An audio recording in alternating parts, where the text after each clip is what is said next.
Hey guys, tonight we're diving into some of the worst tasting recipes ever proudly served during the Middle Ages. So before you get comfortable, take a moment, like the video and subscribe, but only if you genuinely enjoy what I do here. And let me know in the comments where you're tuning in from and what time it is for you. It's always fascinating to see who's joining us from around the world. Now dim the lights, maybe turn on a fan for that soft background hum. And let's ease into tonight's journey together. If you happen to receive an invitation to a royal banquet in medieval England, you might imagine glittering silver plates loaded with roasted swans, fragrant pastries, and beautifully carved venison. Instead, one of the evening's greatest delicacies might arrive looking as though the castle chef had wandered down to the river, lost a bet, and decided to bake the loser into a pie. Meet the lamprey. Calling it a fish is technically correct, but only in the same way that calling a hurricane a bit windy is technically correct. The lamprey is a long, eel-like creature with no jaws and a perfectly round mouth lined with rows of tiny teeth. It has spent hundreds of millions of years refusing to become more visually appealing. Evolution looked at it several times and apparently concluded good enough to modernize. It resembles something designed by a sleep-deprived blacksmith after eating questionable mushrooms. To medieval nobles, however, it was luxury. Lampreys were especially prized in the rivers of England and northern France. They were difficult to catch, seasonal and expensive enough that serving them instantly announced your wealth. If you could place a lamprey pie before your guests, you weren't simply offering dinner. You were politely informing everyone that your bank account was healthier than theirs. Kings adored them. Bishops requested them. Even monasteries occasionally enjoyed them when fortune smiled upon the kitchen. The meat itself was surprisingly rich, far fattier than most fish. Medieval cooks naturally looked at this already heavy ingredient and decided the obvious solution was to make it considerably heavier. After cleaning the lamprey, they simmered the meat in red wine with vinegar, cinnamon, cloves, ginger, pepper, onions, raisins, and other expensive spices before sealing everything inside a thick pastry crust. The finished pie looked magnificent. It also contained enough richness to make butter quietly wonder if perhaps things had gone a little too far.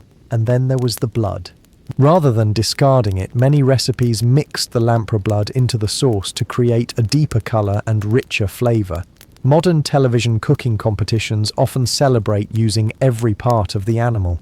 Medieval cooks heard that philosophy centuries early and interpreted it with remarkable enthusiasm. The lamprey's most famous admirer was King Henry I. According to medieval chroniclers, his physicians repeatedly warned him not to eat so many lampreys. Whether they feared indigestion, food poisoning, or simply wanted their king to survive another winter, we cannot say for certain. Henry, however, seems to have treated medical advice the way many people treat the terms and conditions before installing software. He ignored it. In the year 1135, after reportedly enjoying a generous meal of lamprey, the king fell gravely ill and died shortly afterward. Today, historians are careful not to blame the pie entirely. He may have suffered from food poisoning, another illness, or a combination of factors unrelated to his favourite meal. Medieval medicine was not exactly famous for controlled clinical trials. If someone sneezed near a comet while eating fish on a Tuesday, there was a decent chance all three would end up being blamed. Still, the story endured because it was simply too good not to repeat. A mighty king brought low not by an invading army or a palace conspiracy, but by repeatedly saying, "One more slice won't hurt." Whether or not the lamprey actually caused his death, it certainly earned one of history's most memorable culinary reputations. The remarkable thing is that medieval diners genuinely loved this dish. They saw elegance where we see nightmare fuel. To them, lamprey pie represented wealth, refinement, and sophisticated taste. To us, it looks like someone accidentally baked a vampire's lunch into pastry and served it with complete confidence. And somehow, this is only the beginning. By the end of tonight's feast, you may find yourself looking at plain boiled vegetables with a newfound sense of gratitude. After surviving a royal helping of lamprey pie, you might reasonably assume medieval cuisine would begin to improve. Instead, it somehow became more confusing. One of the strangest beliefs to circulate through medieval Europe involved a bird called the barnacle goose. The mystery was simple enough. Every autumn, great flocks of these geese appeared in Britain and Ireland, yet nobody had ever seen them nesting locally. Their breeding grounds were thousands of miles away in the Arctic, a place medieval Europeans knew very little about. When faced with a missing piece of information, medieval scholars did what humans have always done throughout history. They confidently invented one. According to a surprisingly popular theory, barnacle geese did not hatch from eggs at all. Instead, they supposedly grew from strange shellfish called goose barnacles that clung to pieces of floating driftwood.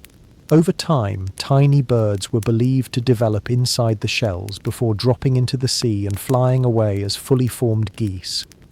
If this sounds ridiculous, remember that nobody could simply search for where do barnacle geese nest. The nearest search engine was an elderly monk who had once spoken to a fisherman whose cousin claimed to know someone who had definitely seen it happen.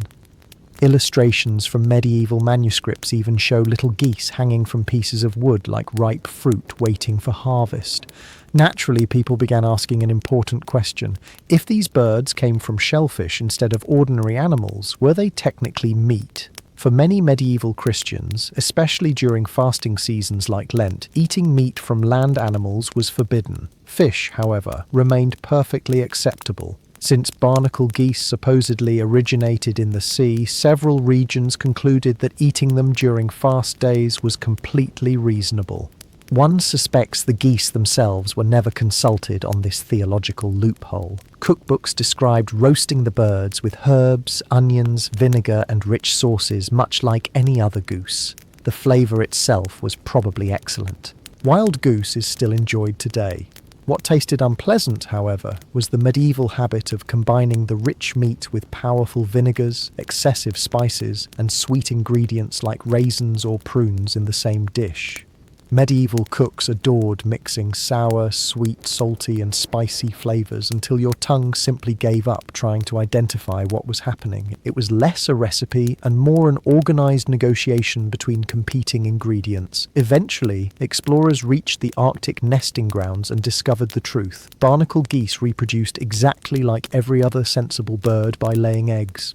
An entire culinary tradition built upon spontaneous tree-grown geese quietly collapsed. Still, you have to admire the medieval imagination. Presented with a migratory mystery, they invented one of history's most entertaining biological theories and then celebrated their scientific breakthrough by putting gravy on it. By now, you've probably noticed that medieval cooks had a remarkable talent for taking perfectly edible ingredients and asking, how can we make this significantly more challenging? Their answer quite often was salt, lots of it. Salted herring became one of the most common foods across northern Europe during the Middle Ages. Every autumn, enormous schools of herring filled the North Sea and the Baltic. Fishermen caught millions of them, and merchants quickly realized there was a fortune to be made if the fish could survive long journeys inland. Without refrigeration, there was only one reliable solution: bury the fish in enough salt to preserve it for months. Freshly caught herring were cleaned, layered inside large wooden barrels, and buried beneath mountains of coarse sea salt. The salt drew moisture from the flesh, preventing bacteria from growing and allowing the fish to travel hundreds of miles. By the time a barrel reached a market in Central Europe, the herring inside had become astonishingly durable. Some probably qualified as building materials. The fish remained edible for months, sometimes even a year. That was the good news. The bad news was that every bite contained approximately half the North Sea. Before cooking, families usually soaked the herring in buckets of fresh water for an entire day. Wealthier households sometimes changed the water several times in hopes of removing more salt. Poorer families often lacked the luxury of wasting fresh water, so the fish simply stayed enthusiastic. Even after soaking, the first bite could leave your mouth feeling as though you had accidentally swallowed a wave.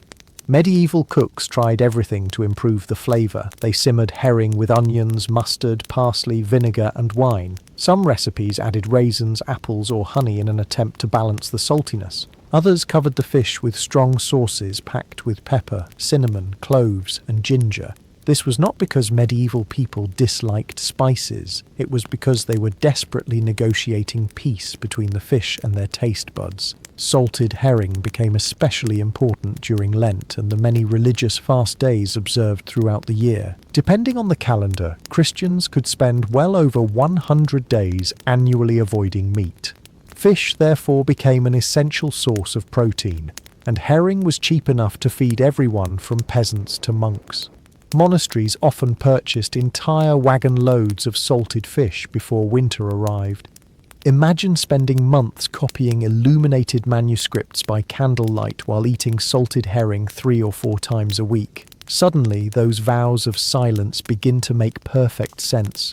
Despite its overpowering flavour, herring helped sustain medieval Europe. It fed armies, supplied growing cities, and supported an enormous international trade network stretching from Scandinavia to Italy. People tolerated the taste because the alternative was simple. Hunger rarely complains about seasoning.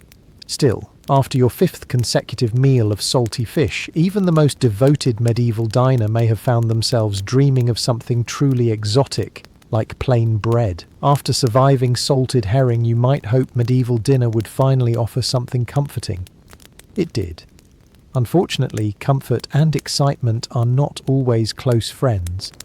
Few dishes appeared on medieval tables more often than pottage. It was the everyday meal of peasants, craftsmen, monks, and even many nobles when grand feasts were not being held. If medieval Europe had a national dish, this thick stew would be a very strong candidate, and among its many variations, black pottage earned a particularly intimidating reputation. The name sounds like something brewed by a villain in a fairy tale, but it simply referred to the stew's dark colour. Long cooking, dark grains, leafy vegetables, onions, beans, and occasionally animal blood or dark broth could turn the mixture nearly black. It looked less like dinner and more like a suspicious patch of swamp that had somehow found its way into your bowl. The ingredients depended entirely on what happened to be available. Cabbage, leeks, turnips, peas, barley, old bread, sometimes beans, sometimes oats, sometimes all of them at once. The remarkable thing about pottage was that it never truly ended. A large iron pot hung over the household fire day and night.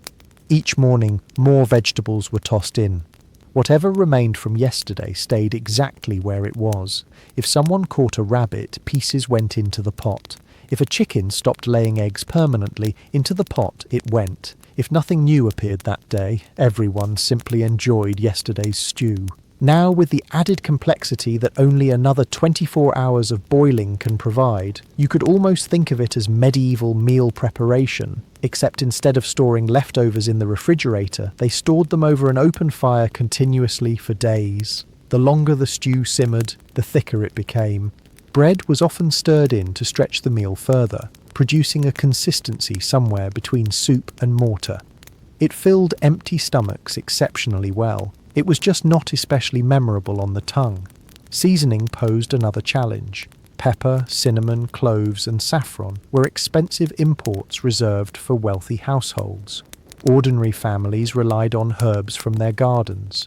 Parsley, sage, thyme, or dill, along with onions and garlic to provide flavour. When the herbs ran out, optimism became the primary seasoning. Interestingly, medieval physicians approved of pottage. According to the medical theory of the 4 humours, warm cooked foods were easier to digest than many raw ingredients. A slowly simmered stew was considered wholesome and balanced, making it an ideal daily meal. Modern nutritionists might even agree with parts of that assessment, just perhaps not after the stew had celebrated its 4th consecutive birthday in the same cooking pot.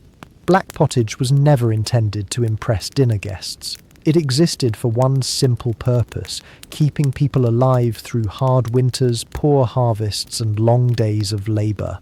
And to be fair, it succeeded brilliantly. It simply did so while convincing generations of medieval Europeans that variety was something other families probably enjoyed. If medieval cooks had one guiding philosophy, it was this: if a food could be boiled, it would be boiled. If it could be boiled long enough to become gelatin, even better. That brings us to one of the more unusual dishes to survive from medieval kitchens: jellied eels. Eels were everywhere. Rivers, marshes, ponds and estuaries across Europe teemed with them. They were easy to catch, surprisingly nutritious, and unlike many fish, they remained alive for quite some time after being removed from the water. This made transporting them to markets much easier. The unfortunate side effect was that medieval fish markets occasionally looked as though the merchandise was attempting a coordinated escape. Once caught, the eels were skinned, chopped into sections and simmered slowly with onions, herbs, vinegar and sometimes white wine. During the long cooking process, something interesting happened. The bones and skin naturally released collagen. As the broth cooled, it transformed into a firm jelly that surrounded every piece of fish. Modern chefs would describe this as perfectly natural. Modern diners would probably describe it as emotionally challenging. Imagine lifting a spoonful of what appears to be transparent meat-flavoured jelly, only to discover an eel hiding inside like an unpleasant surprise from the river itself. Texture mattered enormously in medieval cuisine. Wealthy households loved foods that demonstrated culinary skill and turning liquid into a shimmering jelly impressed guests. A clear, well-set aspect showed patience, technique, and access to quality ingredients. Today, if your fish arrives wobbling across the plate, most people assume something has gone terribly wrong. Medieval nobles applauded. The flavour itself was often surprisingly mild. Vinegar added sharpness. Parsley and sage contributed freshness, while pepper and ginger provided warmth. Yet the overwhelming memory for many modern eaters isn't the taste, it's the sensation. Every bite seems unable to decide whether it wishes to be soup, fish, or dessert. It settles for becoming none of them. Not everyone enjoyed eel equally. Some regions prized it above almost every other freshwater fish, while others considered it a meal of necessity. During religious fasts, however, eel became particularly valuable because it counted as fish, allowing Christians to avoid forbidden meat without sacrificing much-needed protein. Monasteries often maintained carefully managed eel ponds, ensuring a reliable food supply throughout the year. Medieval monks copied sacred manuscripts by day and occasionally rewarded themselves with a generous serving of wobbling river gelatin by evening. History rarely mentions that part. To be fair, eel remains popular in many parts of the world today, especially when grilled or smoked. The medieval version simply chose a preparation method that emphasized every texture modern diners usually try very hard to avoid. Still, compared with some recipes waiting ahead, jellied eels were almost elegant. At least you could usually identify what animal you were eating. That will not always be the case. After several courses featuring fish, jelly, and enough salt to preserve a small kingdom, perhaps a simple vegetable soup sounds refreshing. Allow medieval garlic pottage to change your mind. Garlic was one of the most dependable ingredients in the medieval kitchen. It was cheap, easy to grow, survived harsh winters, and according to physicians possessed nearly miraculous healing powers. If you had a cough, eat garlic. If you had a fever, eat garlic. If you had poor digestion, eat garlic. If your neighbour had a fever, apparently, you should also eat garlic just to stay ahead of the situation. By the Middle Ages, garlic had earned a reputation as nature's medicine cabinet. It also had another remarkable quality. Nobody wanted to stand close enough to argue with someone who had just eaten a large bowl of it. Garlic pottage was a humble dish, particularly common among peasants, monks, labourers and travellers. The recipe itself was wonderfully simple. Whole bulbs of garlic were peeled and simmered alongside onions, leeks, herbs, stale bread, and vegetable or meat broth. Sometimes eggs were stirred in to make the soup richer. Wealthier households occasionally added cream or cheese, while poorer families considered themselves fortunate if they had enough bread to thicken the pot. The result was filling, inexpensive, and astonishingly aromatic. Not aromatic in the modern sense of pleasantly fragrant, more in the sense that your arrival could be detected several minutes before you actually entered the room. Medieval cooks often boiled the garlic until it became soft enough to dissolve into the broth. This mellowed some of its sharpness, creating a creamy texture and surprisingly rich flavour. Herbs such as parsley, sage, thyme, or hyssop rounded out the soup, while vinegar occasionally added a pleasant sour note. On a cold winter evening, the pottage was genuinely comforting. The following morning, however, Everyone within conversational distance became unwilling participants. Medical writers praised garlic enthusiastically. Influenced by the ancient teachings of Hippocrates and Galen, medieval physicians believed garlic warmed the body, improved circulation, aided digestion, and helped drive away harmful vapors thought to spread disease. During outbreaks of illness, many people deliberately increased the amount of garlic they consumed. Whether it actually prevented disease remains uncertain. It almost certainly prevented close social interaction. Monasteries frequently cultivated garlic in their herb gardens, and recipes appear throughout medieval household manuals. Unlike saffron or imported cinnamon, garlic belonged to everyone. Kings might dine on peacocks covered in gold leaf, but even they occasionally relied on the same humble bulb growing in a peasant's garden. It was one of the rare ingredients that ignored social class completely. Modern versions of garlic soup can be wonderfully delicate and balanced. Medieval garlic pottage, however, believed moderation was a personal weakness. If one clove was beneficial, 12 could only improve matters. It was a philosophy shared by remarkably few dinner companions. Still, after a lifetime of salted fish, black pottage and jelly eels, perhaps a bowl of garlic soup wasn't such a terrible bargain. At least this meal looked like soup. That was becoming less and less guaranteed as medieval dining continued. If you thought salted herring sounded difficult to eat, medieval merchants had another seafood specialty waiting patiently on the shelf. Very patiently. Stockfish was quite literally fish-dried until it became almost as hard as wood. Usually made from Atlantic cod caught off the coasts of Norway and Iceland, stockfish wasn't salted at all. Instead, fishermen cleaned the fish, removed the heads, tied them together by the tails, and hung them on enormous wooden racks where cold northern winds slowly dried them over several months. The freezing temperatures did most of the work. Moisture gradually disappeared while the flesh hardened into something remarkably durable. By the time the process was finished, the fish no longer resembled dinner, it resembled a plank. Merchants loved stockfish because it solved nearly every transportation problem. It weighed far less than fresh fish, could survive years without spoiling if kept dry, and travelled across Europe in enormous quantities. Ships carried it to England, Germany, France, Italy, and beyond, making it one of medieval Europe's most valuable exports. It was essentially the canned food of the Middle Ages, except cans are generally easier to chew. Before anyone could eat stockfish, however, it had to be brought back to life. The dried fish was soaked in cold water for 2 or sometimes 3 days. The water needed changing regularly as the cod slowly absorbed moisture. Wealthy households often assigned servants specifically to manage this process. Imagine explaining your profession today. So what do you do for a living? I watch fish become less solid. Even after days of soaking, the cod often remained remarkably firm. Medieval cooks boiled it for hours before serving it with butter, mustard, onions, garlic, or thick sauces made from wine and herbs. Some recipes shredded the meat into stews or pies, while others beat it with wooden mallets to soften the stubborn fibres. If your dinner requires carpentry tools, perhaps dinner has become overly ambitious. Stockfish appeared frequently during Lent and other religious fasts when meat was forbidden.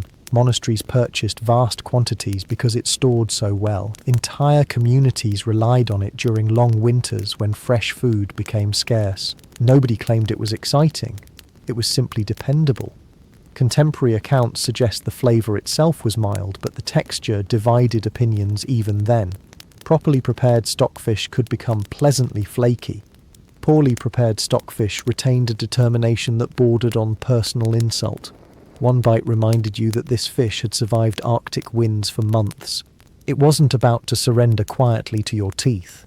Despite its reputation, stockfish helped feed medieval Europe for centuries. It supported international trade, enriched Scandinavian kingdoms, and prevented countless people from going hungry during difficult seasons. Still, somewhere in a busy medieval kitchen, one can imagine a weary cook staring at a piece of dried cod, reaching for a hammer, and wondering whether perhaps cabbage would have been easier. The answer, surprisingly, was yes. Unfortunately, the medieval cookbook was nowhere near finished finding new ways to challenge the human appetite. By this point, you might be wondering whether medieval cooks actually enjoyed subtle flavours. The answer is wonderfully simple. No. If a sauce didn't make your eyes water or briefly convince you that you had inhaled it by mistake, many medieval diners probably considered it a little disappointing. Few condiments demonstrate this better than medieval mustard. Unlike the smooth, mild mustard found in many modern kitchens, medieval mustard was an entirely different creature. Cooks ground black or brown mustard seeds into a coarse powder using heavy stone mortars. They then mixed it with vinegar, verrou made from unripe grapes, strong ale or wine. Depending on the household, they might also add ginger, pepper, cinnamon, cloves, garlic or honey. The final result wasn't simply spicy, it was enthusiastic. One spoonful could clear your sinuses so efficiently that medieval physicians might have considered it a medical procedure. The popularity of mustard wasn't accidental. Medieval meat often lacked the freshness we expect today. Animals were usually slaughtered in autumn, preserved through winter, or transported without refrigeration. Even perfectly edible meat could develop flavors that benefited from distraction. Mustard specialized in distraction. By now, you've probably noticed that medieval cooks shared one philosophy above all others. If it could be eaten, it would be eaten. If there was any debate about whether it could be eaten, someone would probably try anyway. Nothing illustrates this better than blood sausage. The idea sounds alarming to many modern diners, but throughout medieval Europe, using fresh animal blood after slaughter was perfectly ordinary. Livestock represented enormous investments of time, labour and money. Throwing away a nutritious ingredient simply because it looked unsettling would have seemed almost irresponsible. The pig had already made its sacrifice. The least everyone could do was be thorough. The process began immediately after slaughter. Fresh blood was collected in large bowls and stirred constantly to prevent it from clotting. Cooks then mixed it with oats, barley, breadcrumbs, onions, garlic, herbs, animal fat, and whatever spices the household could afford. Pepper if you were wealthy, parsley if you were practical, optimism if you were poor. The mixture was carefully stuffed into cleaned animal intestines, tied into long sausages, and gently simmered until firm. Some were eaten immediately, others were smoked or lightly dried so they could last longer. Fresh from the pot, blood sausage had a rich, earthy flavour unlike almost anything else on the medieval table. The onions added sweetness. Herbs provided freshness, and the grains helped soften the dense texture. The appearance, however, required a certain amount of confidence. Imagine slicing into what looks remarkably like a piece of polished mahogany and enthusiastically announcing, "You simply must try this." Not every guest would have shared your excitement. Blood itself occupied a curious place in medieval medicine. According to the theory of the four humours, blood symbolized warmth and vitality. While physicians disagreed about exactly who should eat it and in what quantity, many believed blood-based foods could restore strength after illness or hard labour.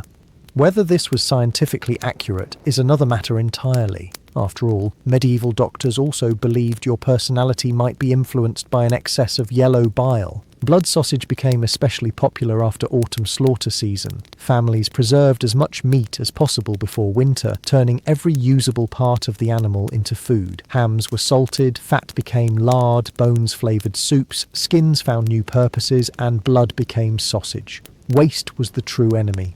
This practical mindset explains why blood sausage survived for centuries.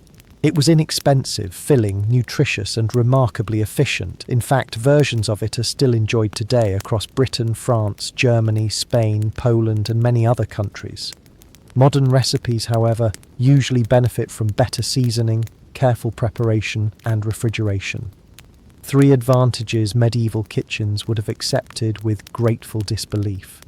Still, compared with several recipes waiting ahead, blood sausage almost begins to sound sensible. At least everyone knew exactly what ingredient made people nervous. The next medieval specialty managed to disguise its unpleasant surprises beneath a generous layer of sauce, proving once again that if enough vinegar and spices were involved, almost anything could be presented as fine dining. After blood sausage, perhaps a simple fish dish sounds like a welcome return to familiar waters. The medieval cook agreed, then reached for an entire jug of vinegar. To modern diners, vinegar is usually a supporting actor, a splash in a salad dressing, a little in a pickle, perhaps a drizzle over fish and chips if you're feeling adventurous. In the Middle Ages, vinegar often considered itself the main character. One of the most common fish dishes across medieval Europe involved simmering freshwater fish such as pike, carp, perch or trout in a sauce made with vinegar, onions, herbs and a surprising amount of imported spices. Wealthy kitchens might also include wine, saffron, ginger, cinnamon, cloves or sugar. The goal was balance. The result occasionally felt more like surrender. Strong, sour flavours were enormously fashionable during the Middle Ages.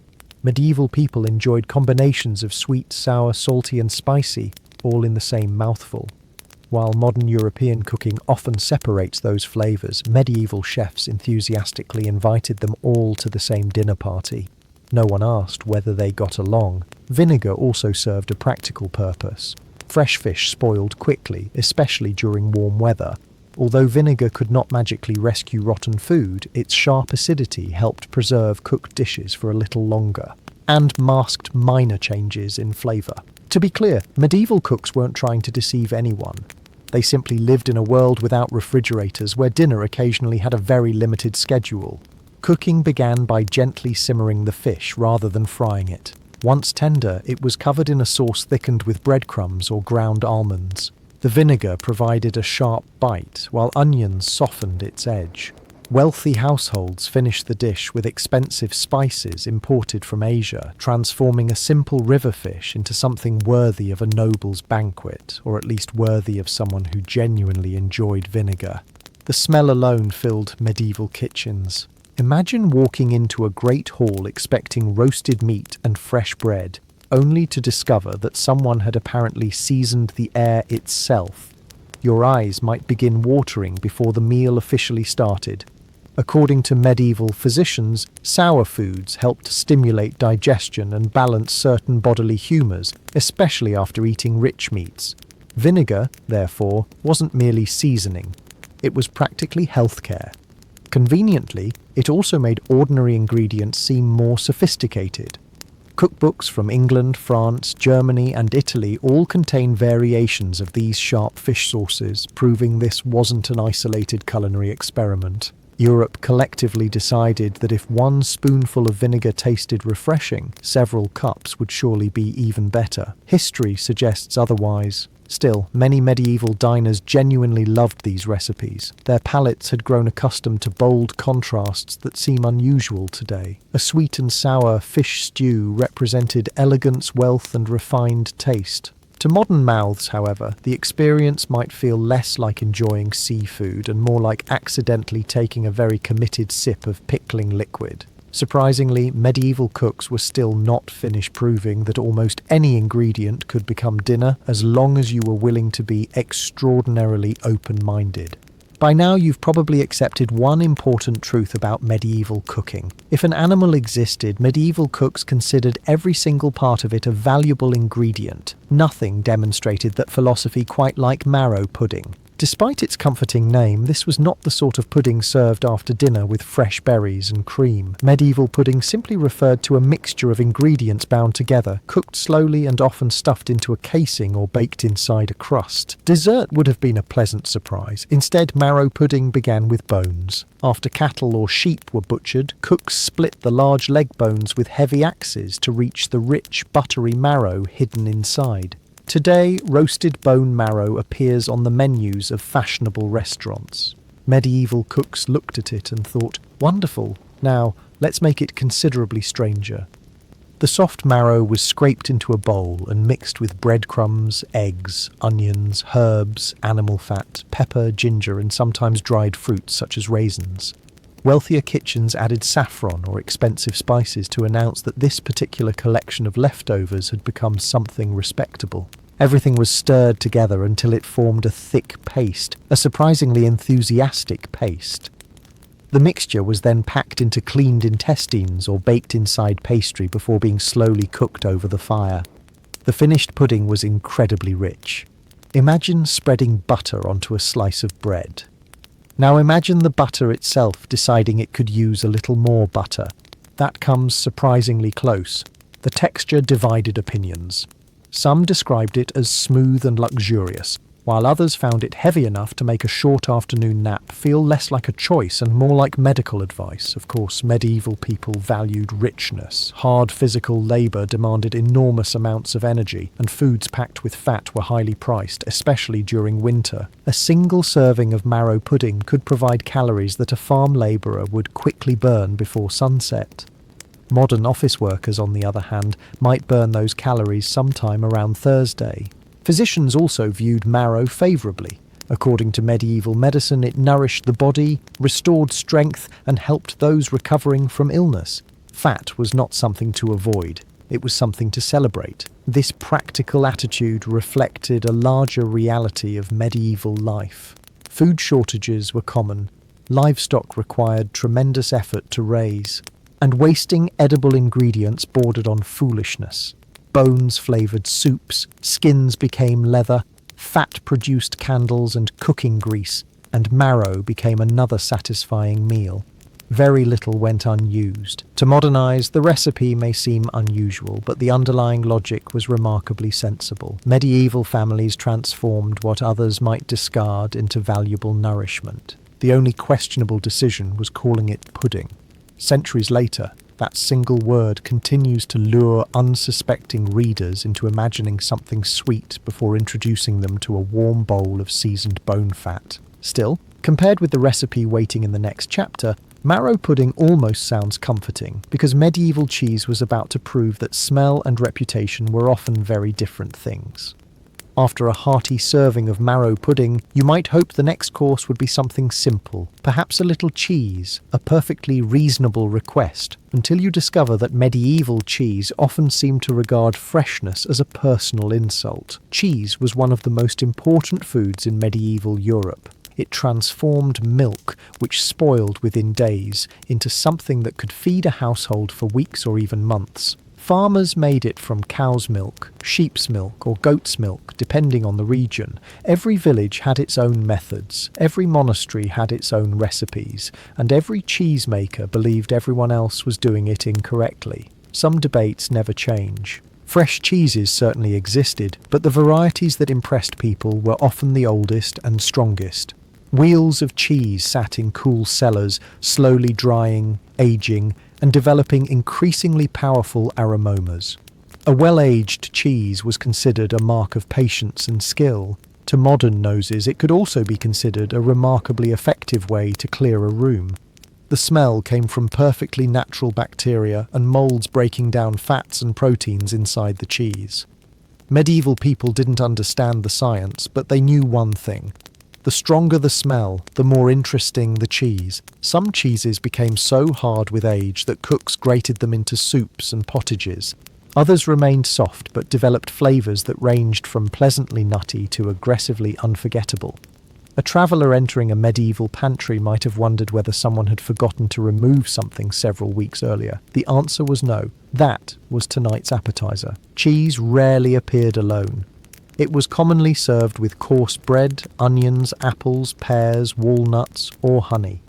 Wealthier households paired it with wine, while monasteries often enjoyed cheese during periods when meat was restricted by the church. For peasants, cheese was an everyday necessity. For nobles, the finest aged cheeses became symbols of refinement. Interestingly, medieval physicians had mixed opinions about cheese.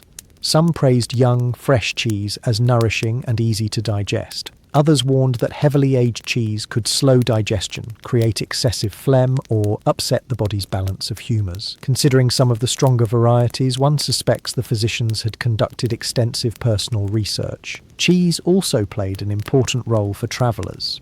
It kept well, required no cooking, and packed a great deal of nutrition into a relatively small package. A merchant crossing Europe or a pilgrim walking to a distant shrine could carry cheese far more easily than fresh meat. The only challenge came when sharing accommodations. Your fellow travellers always knew exactly who had packed the cheese.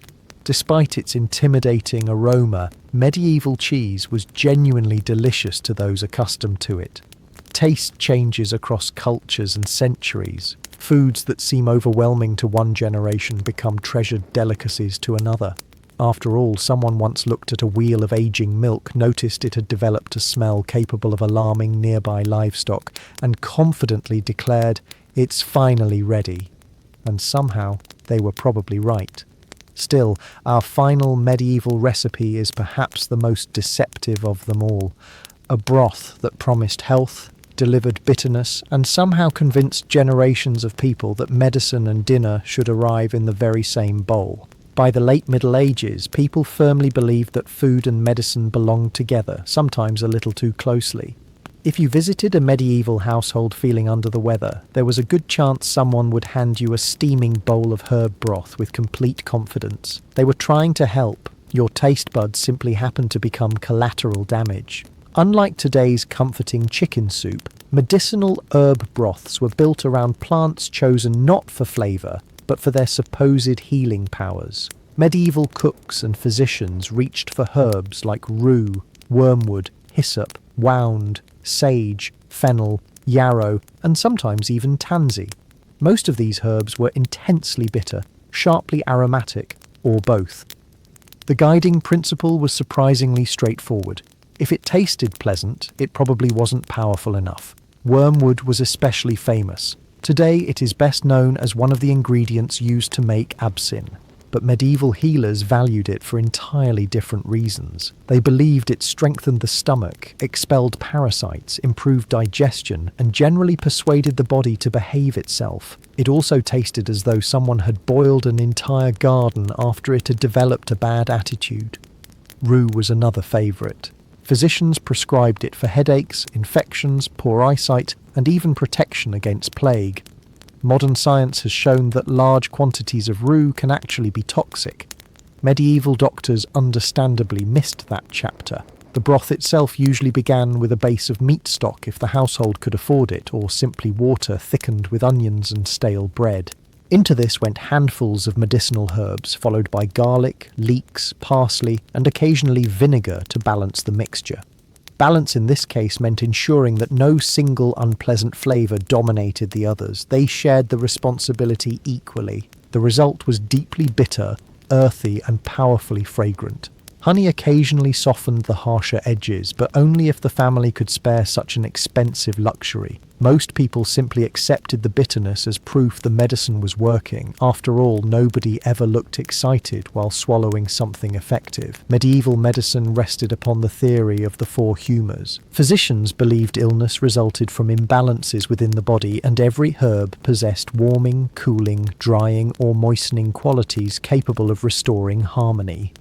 Whether the patient enjoyed dinner was considered a secondary concern. Monasteries became masters of medicinal gardening, cultivating dozens of herbs in carefully organised plots.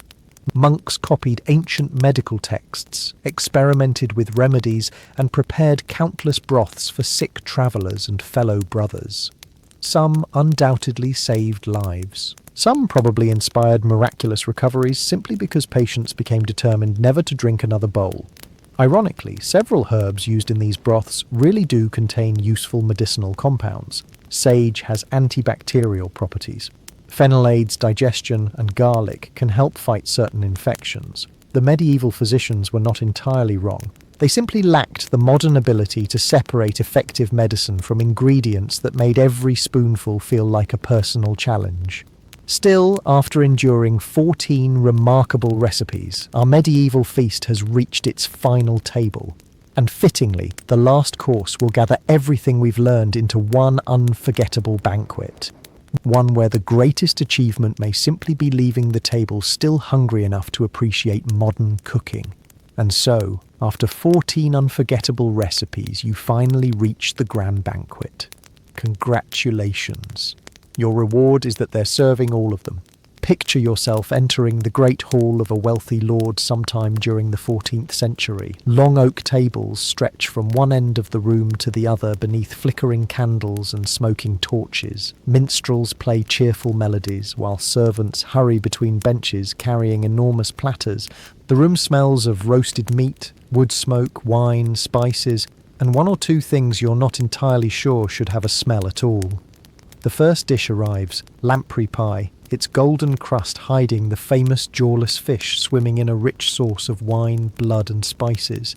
Before you have quite processed what you're eating, another servant places salted herring beside your trencher, followed immediately by slices of blood sausage, a bowl of garlic pottage, and thick wedges of powerfully aged cheese. Medieval hospitality believed in generosity. Your digestive system quietly files a formal complaint. Soon afterward comes stockfish that required 3 days of soaking just to become technically edible. Cabbage that has spent so many hours boiling it has forgotten its original shape.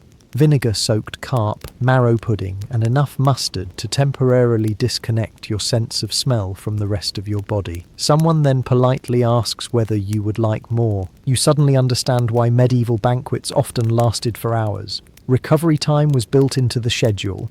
Yet here's the remarkable thing. To the people sitting around you, this was not a bizarre collection of unpleasant foods. This was luxury. Every expensive spice represented trade routes stretching thousands of miles. Every preserved fish reflected remarkable knowledge of food storage. Every carefully aged cheese demonstrated patience and craftsmanship. Every rich pie announced prosperity in a world where famine always lingered somewhere beyond the next harvest. Even the simplest cabbage stew represented security. It meant the family had enough food to survive another winter. The medieval table was never simply about taste. It was about displaying wealth, respecting religious traditions, avoiding waste, preserving food through difficult seasons, and making the absolute most of every ingredient available. Modern diners chase freshness. Medieval diners chased survival. When you view these recipes through that lens, they become far less strange. In fact, many still exist today in gentler forms. Blood sausage remains popular across Europe. Bone marrow appears in fine restaurants. Garlic soup is still beloved in Spain and France. Aged cheeses command astonishing prices. Even mustard continues to accompany countless meals, although most manufacturers now show considerably more mercy. Perhaps the greatest lesson from tonight's feast is that taste is never fixed. What one century calls delicious, another calls unforgettable for entirely different reasons. So the next time dinner isn't quite what you hoped for, remember the medieval noble proudly cutting into a lamprey pie before chasing it with vinegar fish, garlic soup, blood sausage, and cheese fragrant enough to intimidate nearby livestock. Suddenly, that slightly overcooked pasta doesn't seem so bad after all. Before there was a Netherlands, before Amsterdam's canals, before windmills posed heroically against the sky, and long before anyone argued about cheese with national pride, this land was something far wilder. It was a low, wet frontier of rivers, marshes, forests, dunes, and restless sea. The Rhine, Maas, and Scheldt did not simply pass through the landscape. They shaped it, broke it apart, fed it, flooded it, and occasionally reminded everyone living there that dry land was more of a suggestion than a promise. Villages rose on higher ground, on riverbanks, on sandy ridges, and on artificial mounds where people tried to stay above the water like sensible creatures, avoiding a very patient enemy. The people who lived here were not Dutch in the modern sense. There was no single kingdom, no national flag, no neat border drawn by officials with serious faces and clean sandals. Instead, there were many communities, each tied to its own land, leaders, cattle, ancestors, and river routes. Some were Germanic-speaking tribes, others lived close enough to Celtic worlds and Roman influence that identity became less like a label and more like a muddy cloak, useful, flexible, and probably in need of washing. Among the best known were the Batari, who lived in the river delta and would later become famous as fierce fighters under Roman command. Near the coast were the Canaanites, neighbours of the Batavi, watching the sea and the empire with equal suspicion.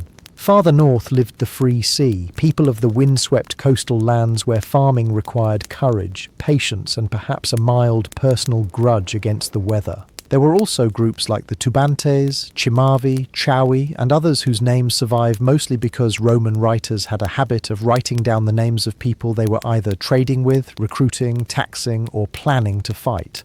A charming system, really. Life here was shaped by water and survival. Cattle mattered, trade mattered, kinship mattered, reputation mattered. A person's world was not a country, but a web of family, village, tribe, and landscape. The marsh, the river, the forest path, and the coast were not background scenery. They were the walls of the world. Then Rome arrived at the southern edge of this wet northern land, bringing roads, forts, coins, soldiers, taxes, and paperwork. Because conquest is never complete until someone starts keeping records. As the Roman Empire pushed northward during the 1st century before Christ, one tribe quickly caught its attention. These were the Batavi, a relatively small people living on an island formed by branches of the Rye River in what is now the central Netherlands. Surrounded by waterways and fertile floodplains, the Batavi occupied one of the most strategically valuable pieces of land in northwestern Europe. According to the Roman historian Tacitus, the Batavi were originally related to the Chatti, a powerful Germanic tribe farther east. At some point, whether through migration or political disagreement, they settled in the Rhine Delta. Their new homeland proved ideal. Rich grazing land supported large herds of cattle and horses, while the maze of rivers created natural defences against outsiders. If an invading army wanted to reach them, it first had to figure out which patch of water was actually a river and which one was simply yesterday's flooded meadow. Rather than resisting Rome immediately, the Batavi entered into an unusual alliance. Unlike many conquered peoples, they paid little or no regular tribute. Instead, they supplied something the Romans valued even more: soldiers. Batavian warriors soon earned an extraordinary reputation across the empire. They served as elite auxiliary troops fighting everywhere from Britain to the Danube frontier. Roman commanders admired their discipline, courage, and remarkable ability to swim across rivers while carrying weapons and shields. Ancient writers even claimed they could cross swift currents alongside their horses without breaking formation. Modern military instructors might call this exceptional training. The Romans probably called it extremely useful. Their cavalry became some of the finest in the Roman army, and Batavian bodyguards were trusted to protect emperors themselves. For a tribe living on the empire's northern frontier, this was a remarkable position. Young Batavian men could travel thousands of miles, seeing deserts, mountains, and cities larger than anything they had imagined before eventually returning home with Roman pay, foreign goods, and stories that undoubtedly became more impressive with every telling. Yet, this close partnership came at a cost. Roman governors demanded more recruits. Officers sometimes abused their authority, and imperial politics increasingly interfered with Bavian traditions. What had begun as a mutually beneficial alliance slowly became a relationship of growing tension. The Batavi remained among Rome's most valued allies for decades, but loyalty has limits. Before long, one charismatic leader would transform Rome's greatest northern partner into one of its most dangerous enemies, proving that even the strongest alliances can fracture when respect disappears. For years, the Batavi had been among Rome's most dependable allies. Their young men filled the ranks of elite auxiliary units. Their leaders cooperated with imperial governors, and their homeland served as a stable frontier between civilization, as the Romans liked to call it, and everyone else who naturally disagreed. But by the late 1st century after Christ, that carefully balanced relationship was beginning to crack. The breaking point came during one of the Roman Empire's most chaotic periods, the year of the 4 emperors. In the year 69 after Christ, Emperor Nero was dead and 4 different men claimed the imperial throne in quick succession. Legions across the empire were choosing sides, generals were declaring themselves emperor, and Roman politics briefly resembled an extremely expensive bar fight. Amid this confusion stood a Bavian noble named Julius Civilis. Civilis was no ordinary tribal leader. He had served in the Roman military, spoke their language, understood their tactics, and even carried a Roman name, evidence of his family's privileged relationship with the empire. Yet, despite years of loyal service, Roman officials had arrested him on suspicion of treason. Although he was eventually released, the humiliation left deep scars. At the same time, Roman commanders were demanding ever more Bavian recruits, often using intimidation and harsh methods to fill their ranks. Civilis saw an opportunity. Using Rome's civil war as cover, he convinced many Batavi that the moment had come to reclaim their independence. At first, he claimed he was supporting one Roman claimant against another, allowing him to gather forces without immediately provoking the full weight of the empire. Soon, however, the revolt became unmistakably anti-Roman. The Batari attacked forts along the Rhine frontier, and neighbouring tribes, including the Canonifates and several Germanic peoples from across the river, joined the uprising. Roman garrisons found themselves surrounded, isolated, and cut off from reinforcements. Entire forts surrendered after long sieges, while others were burned. Even experienced Roman legions struggled in the flooded riverlands, where local knowledge often mattered more than strict military discipline. For a brief moment, it looked as though Rome might lose control of its entire northern frontier. Yet once the empire finally settled its own political crisis, it could devote its enormous resources to crushing the rebellion. Fresh legions marched north under the experienced general Quintus Petulus Cerialis. After months of hard fighting, negotiations replaced open warfare. The revolt ended without the total destruction of the Pavi, but their special status within the empire never fully returned. The Batavi had reminded Rome that even its most loyal allies could become formidable enemies when trust was broken. While the Batavi became famous through their relationship with Rome, another people farther north built their reputation by surviving an entirely different opponent. Their greatest enemy was not an empire, but the sea itself. The Free Sea occupied the coastal regions stretching across what is now the northern Netherlands and into northwestern Germany. It was a beautiful landscape, but only if you admired places where the tide occasionally attempted to repossess your home. The North Sea was unpredictable, storms were frequent, and much of the land lay barely above sea level. Yet, the Frisi refused to leave. Instead, they adapted with remarkable ingenuity. Long before medieval Dutch engineers became renowned for reclaiming land from the sea, the Frisi had already developed their own solution. They built artificial dwelling mounds known today as Turpin or Verden in some regions. These raised hills, constructed layer upon layer from clay, sand, sod and household waste, lifted entire villages above the reach of ordinary floods. From a distance, these settlements looked like small islands rising from the flat marshlands. During severe storms, when seawater covered the surrounding fields, the villages remained dry while livestock and families waited patiently for the waters to retreat. It was an early lesson that in this corner of Europe, surviving nature often required more engineering than heroics. The Frisi relied heavily on cattle. Their herds grazed on salt-rich coastal meadows that produced healthy animals prized for their strength. Cattle represented wealth, food, trade, and social status all at once. Horses were also highly valued, and Frisian horses gained a reputation throughout the Roman world for their endurance. Fishing, hunting waterfowl, collecting shellfish, and trading along the coast completed their economy.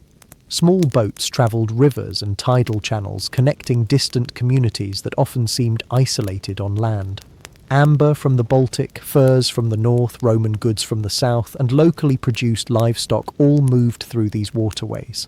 Like the Batavi, the Free eventually came into contact with Rome. At first, relations were relatively peaceful. Roman officials preferred alliances to costly wars whenever possible, and the Frey agreed to acknowledge Roman authority while maintaining much of their local independence. That arrangement lasted only as long as both sides respected its limits. When Roman tax collectors began demanding tribute that exceeded earlier agreements, particularly requiring large ox hides of impossible size, tensions quickly escalated. What seemed to Roman administrators like a simple increase in taxation felt to the Frisi like exploitation. Before long, the peaceful relationship collapsed, proving once again that even on Rome's distant frontiers, greed could accomplish what armies sometimes could not. Southwest of the Batavi, along the windswept coastline of what is now South Holland, lived another tribe whose story is often overshadowed by their more famous neighbours. These were the Canaanites, a relatively small people whose homeland stretched across sandy dunes, tidal estuaries, and fertile river mouths. Though less frequently mentioned by Roman historians, they played an important role in one of the greatest uprisings Rome ever faced in northern Europe. Like many tribes in the region, the Canaanites probably shared close cultural ties with the Batavi. Roman writers even suggested they had similar origins, speaking related Germanic dialects and following many of the same customs.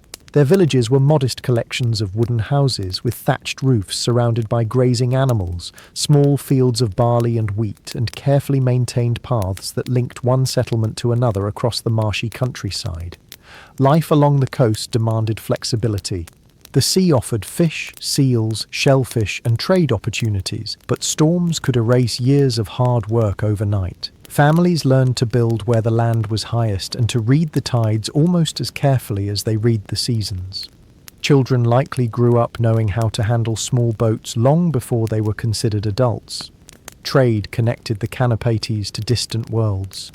Roman merchants sailed along the coast carrying pottery, wine, glacier, bronze tools, and fine jewellery. In return, local tribes supplied cattle, horses, leather, wool, and slaves captured during conflicts farther inland. Roman coins circulated through the settlements, though barter remained common. A sturdy cow was often worth more than a purse full of unfamiliar silver. The Canaan Fates also developed a close military relationship with Rome. Like the Batavi, many of their young men enlisted in auxiliary units, serving on distant frontiers throughout the empire. Military service brought steady income and valuable experience, but it also exposed tribal warriors to Roman discipline, politics, and ambition. When Julius Civilis launched the Batavian Revolt in the year 69 after Christ, the Canaanites became some of his earliest allies. Under their own leader, Brino, they attacked Roman forts near the coast with remarkable speed. Local garrisons, believing the frontier secure, were caught completely by surprise. Several forts fell before Roman commanders fully understood how widespread the rebellion had become. Although Rome eventually restored control, the revolt revealed something important. The tribes of the Rhine Delta were not isolated villages acting alone. When circumstances demanded it, they could cooperate across tribal boundaries, forming alliances strong enough to challenge even the greatest empire of their age. Their unity would not last forever, but for one extraordinary moment the marshes and coastlands spoke with a single voice. History has a habit of remembering the loudest voices. The Batavi rebelled against Rome. The fray challenged imperial taxes, and so their names appear again and again in ancient texts. But they were far from alone. Across the forests, heathlands and river valleys of what is now the Netherlands lived many other tribes whose stories survive only in scattered references, leaving archaeologists to piece together lives that Roman historians barely noticed. One of these peoples were the Chaui. They occupied the northern coastal regions stretching toward present-day Germany, where the North Sea shaped daily life as surely as it did for the free. Roman writers described them with an unusual degree of respect. Tacitus praised the Chai as a people who valued justice over conquest, suggesting they were less inclined to wage aggressive wars than many of their neighbours. Whether this reflected reality or simply Roman admiration is impossible to know, but the Chaui developed a reputation for stability and discipline. That did not mean they were weak. When circumstances demanded it, Chaui warriors launched daring raids across the North Sea. Roman records describe them sailing long distances in sturdy wooden vessels, attacking coastal settlements in what are now Germany, Gaul, and even Britain. These expeditions were not unlike those of the Vikings centuries later, although on a smaller scale. The sea that connected them to trade could just as easily carry them toward opportunity of a more enthusiastic variety.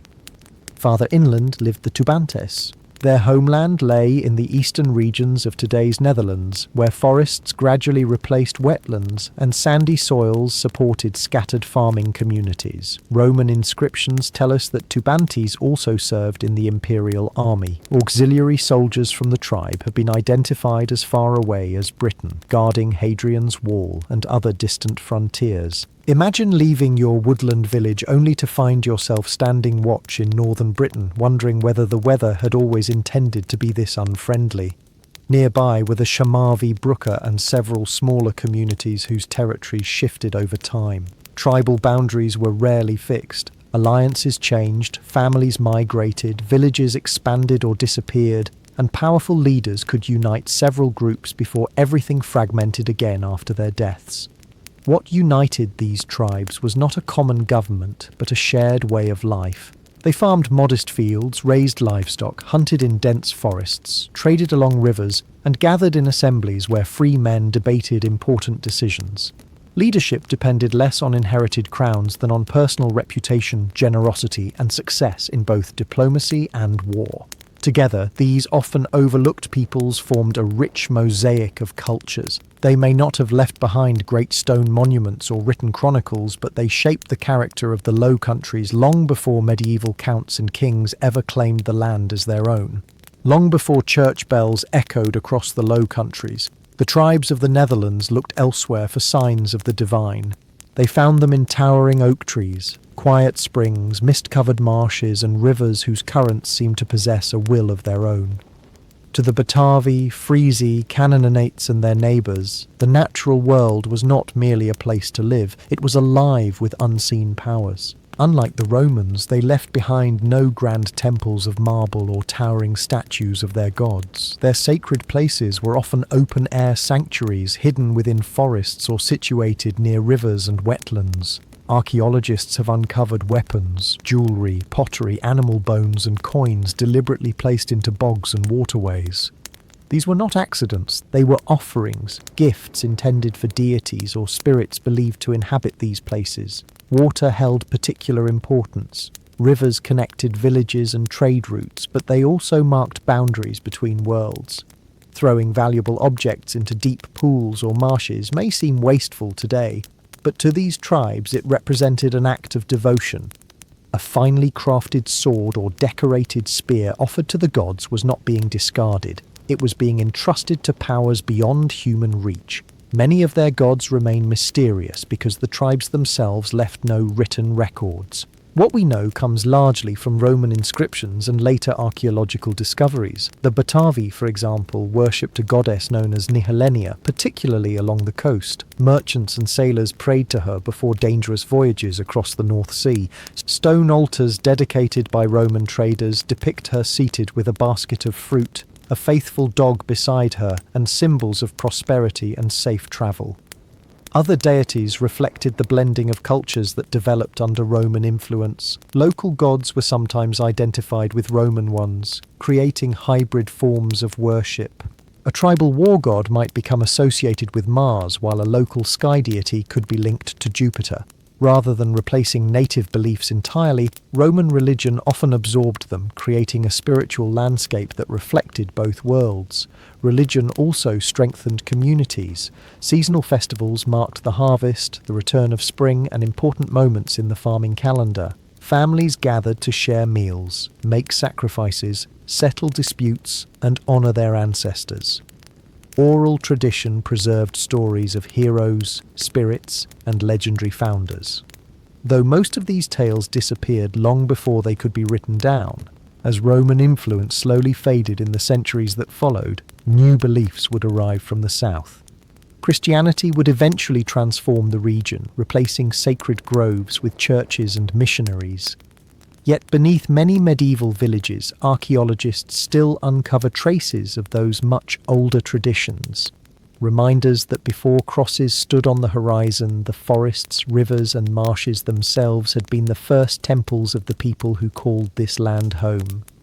By the 3rd and 4th centuries after Christ, the tribal world of the Low Countries was beginning to change. Not because every village was conquered in a single dramatic campaign, but because generations of migration, trade, warfare and diplomacy slowly reshaped the people themselves.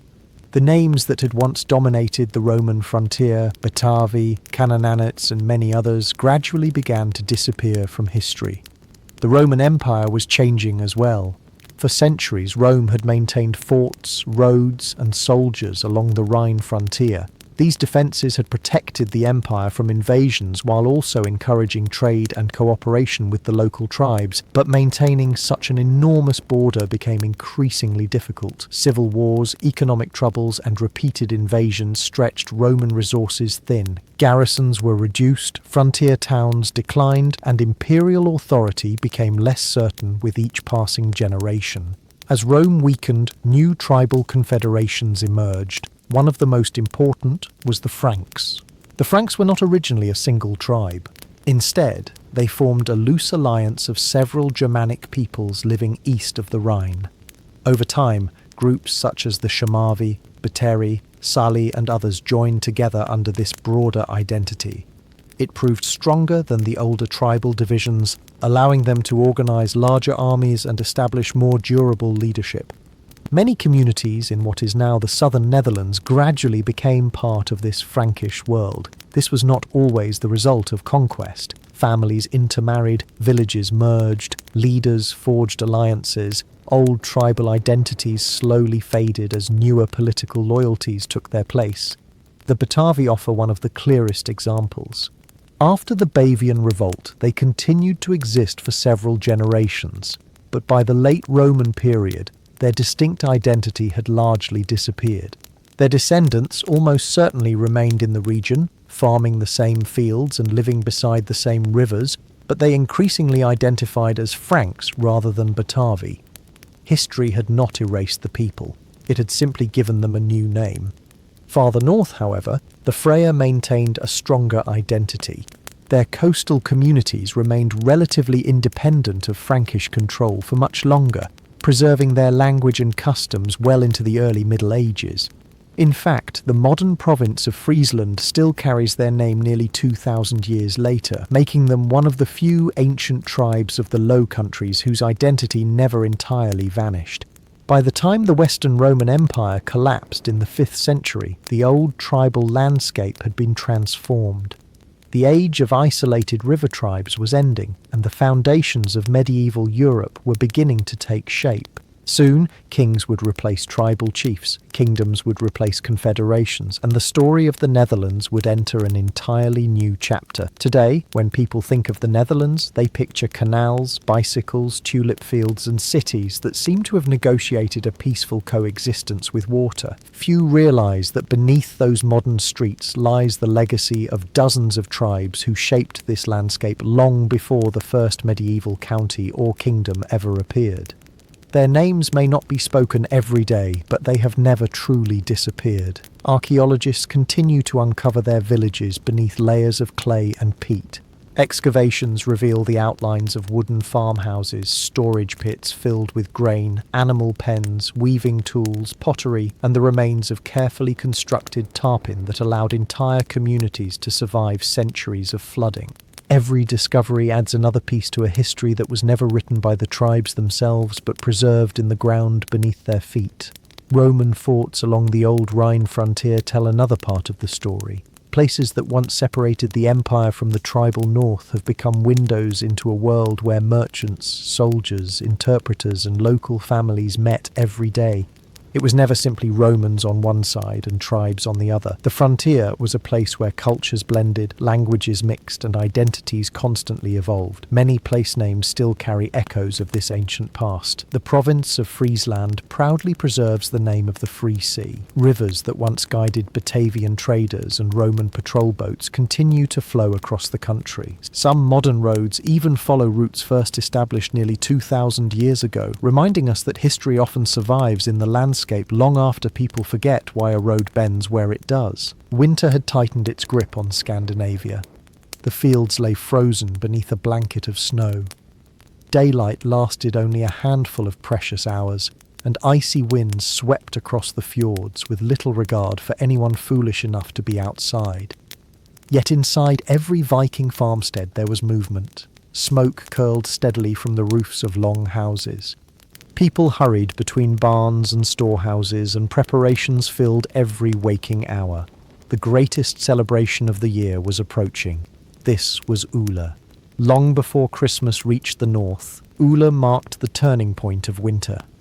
It was held around the winter solstice when the nights were longest and the return of the sun seemed uncertain.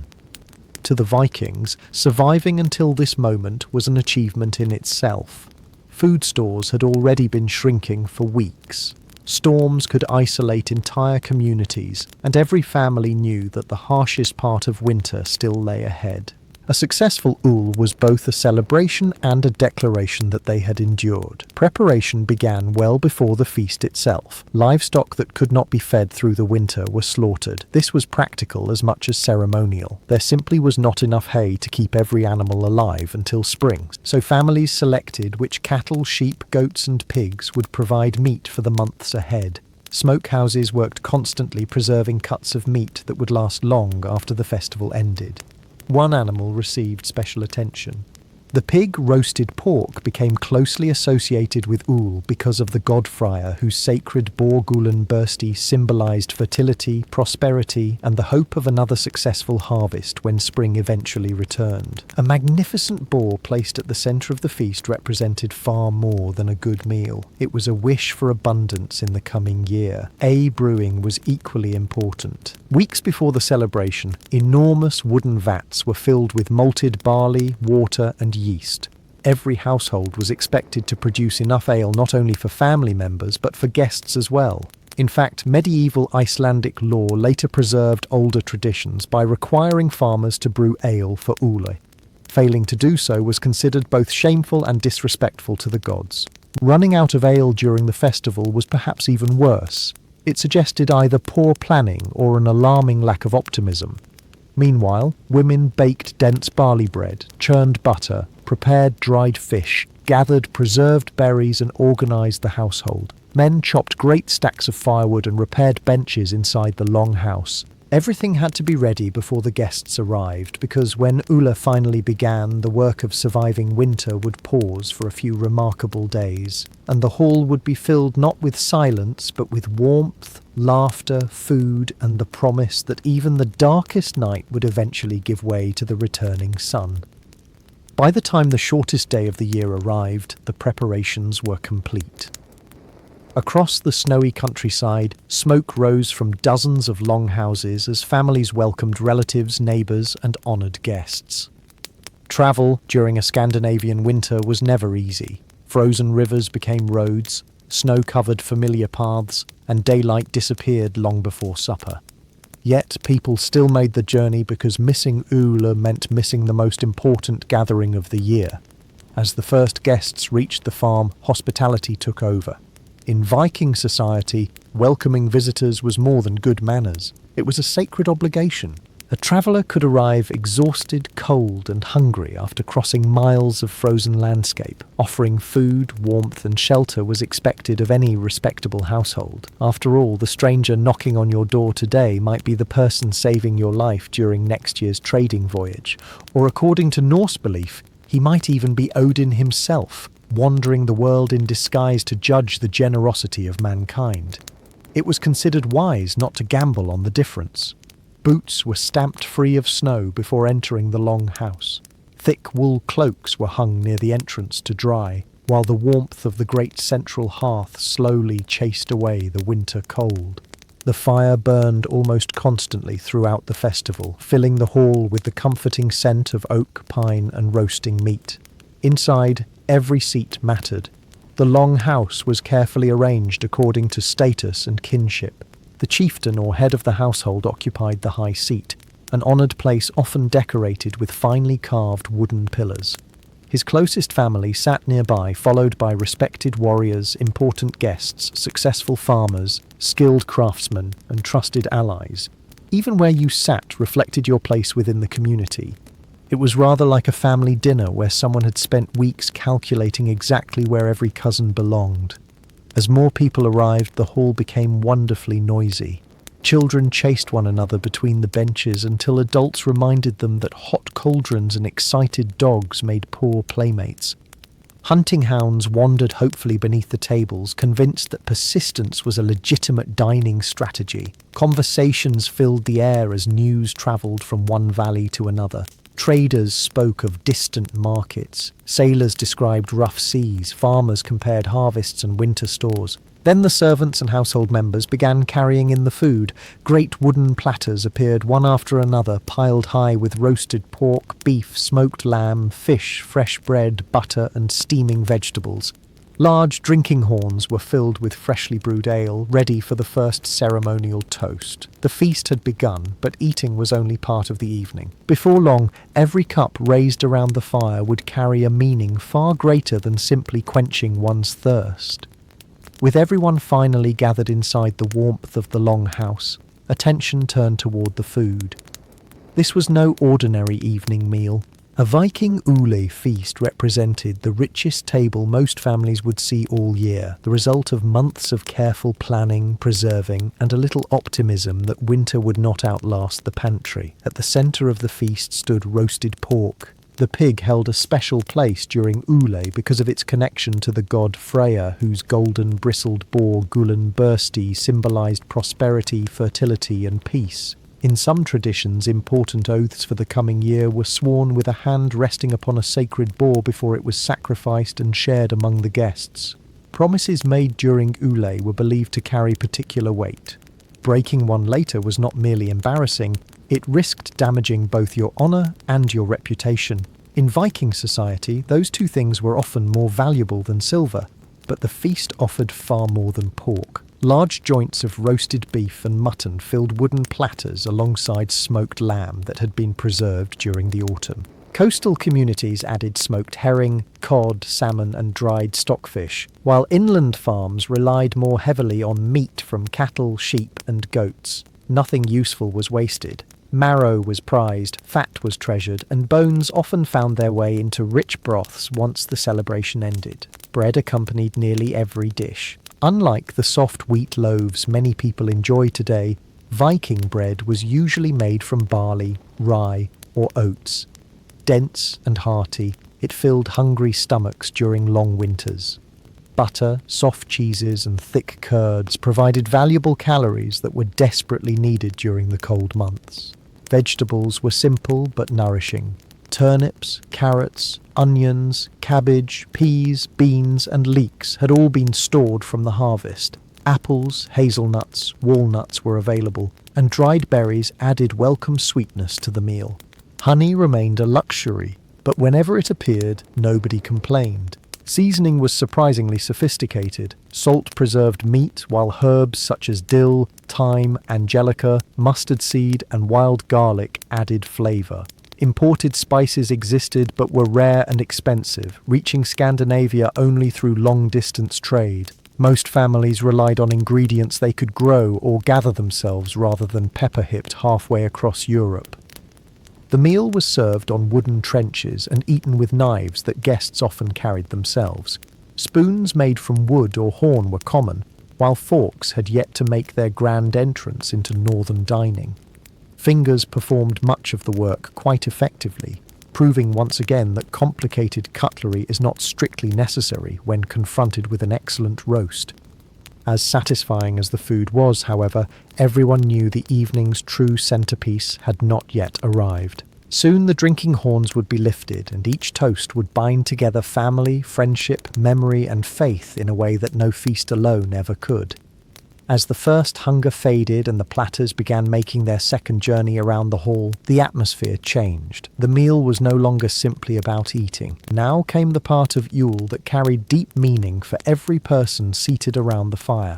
The drinking horns were filled. Ale flowed generously throughout the feast, brewed weeks in advance from malted barley and flavoured with herbs that varied from region to region. Unlike modern beer, Viking ale was often cloudy, only lightly filtered, and could range from fairly mild to surprisingly potent, depending on the brewer's skill.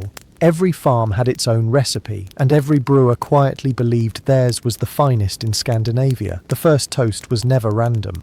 According to later Norse sources, particularly the Heimskringla, the opening horn was commonly dedicated to Odin, the All-Father, asking for wisdom and victory. Warriors raised their cups hoping for success in future battles, while leaders prayed for good judgment. Although many of those present were farmers rather than fighters, Odin represented far more than war. He was also the seeker of knowledge, the patron of poetry, and the god who had sacrificed greatly to gain wisdom. The second toast usually honoured Nord and Freyr. These gods were associated with peace, fertility, prosperous harvests, calm seas and wealth. Their blessings mattered to everyone. Farmers wanted healthy crops, fishermen wanted generous catches, merchants hoped for profitable voyages, families simply wished to survive another difficult winter. The return of spring depended in their minds as much on divine favour as on the turning of the seasons. The third toast often belonged to absent loved ones. Known in later traditions as the Minne or Remembrance toast, this was a moment to honour ancestors and those who had died. Names were spoken aloud, so they would not be forgotten. Stories were shared about fathers, mothers, brothers, wives, companions, and fallen warriors. Laughter often accompanied these memories as much as sadness. A person truly disappeared only when nobody remained to tell their story. As the evening continued, the formal toasts gradually gave way to more relaxed drinking. Drinking contests naturally emerged. Friends challenged one another to empty horns without pause, while experienced drinkers confidently accepted wagers that seemed increasingly brilliant after the fifth refill. Fortunately, Viking long houses were built close to the ground, making dramatic falls from chairs somewhat less hazardous than they might sound. Yet, despite the generous flow of ale, Ule was not simply an excuse for excess. Every toast reinforced loyalty, friendship, family bonds, and shared belief. Raising a horn was an act of community as much as celebration. And once the drinking horns began circulating freely, another cherished tradition soon followed. As the fire crackled in the center of the hall, voices slowly quieted because it was finally time for the storytellers to speak. As the last echoes of the ceremonial toasts faded into the rafters, the longhouse settled into a comfortable rhythm. The fire crackled steadily, casting dancing shadows across carved wooden pillars, polished shields, and faces made rosy by the heat and the ale. Outside, winter ruled the darkness. Inside, another kind of warmth had taken over. This was the time for stories. In Viking society, entertainment was far more than a pleasant distraction. It was how history survived. The Norse left behind very few written records during the Viking Age. Instead, their past was carried in memory. Every generation learned the deeds of ancestors, the adventures of famous kings, and the exploits of legendary heroes by listening. A good storyteller could transport an entire hall from a snowy Norwegian farm to the walls of Troy, the forests of Sweden, or even the halls of the gods themselves. The most respected performers were known as skalds. A skald was far more than someone who recited poems. He was historian, entertainer, political advisor, and living archive all at once. His verses praised brave warriors, honoured generous rulers, and preserved important events for future generations. A skilled skald carefully chose every word, weaving together complex poetry filled with rhythm, alliteration, and clever metaphors known as kennings. Understanding every layer of a skald's poem required both knowledge and attention, making it something of a medieval puzzle wrapped inside a compliment. Many performances celebrated Odin, Thor, Freyr, or the great heroes of old. Listeners heard tales of Sigurd slaying the dragon Fafnir, of Thor battling giants with his mighty hammer, and of Odin sacrificing himself upon Yggdrasil to gain the wisdom of the runes. These stories entertained, but they also taught courage, loyalty, sacrifice, and the acceptance that every life, even that of the gods, moved toward its destined end. Music often accompanied the performances. Simple instruments filled the hall with sound. Lyres produced gentle melodies, while bone flutes, wooden pipes, and drums added rhythm to the evening. Archaeological discoveries show that these instruments were common across Scandinavia, though singing remained the heart of Viking music. Entire halls sometimes joined together in familiar songs whose melodies had been passed from parent to child for generations. Between heroic tales came lighter moments. Guests exchanged jokes, exaggerated hunting stories, and playful insults that drew laughter from every bench. A fisherman who claimed his catch had been nearly as large as a whale might find himself politely reminded that everyone else had also seen the fish before it became legendary. For a few precious hours, the darkness outside no longer mattered.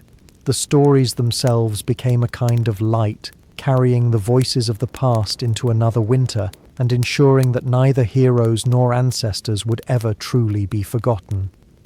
By now the feast had settled into its happiest rhythm. The platters were lighter, the drinking horns had been refilled more times than anyone cared to count, and the stories had grown steadily more dramatic with each telling.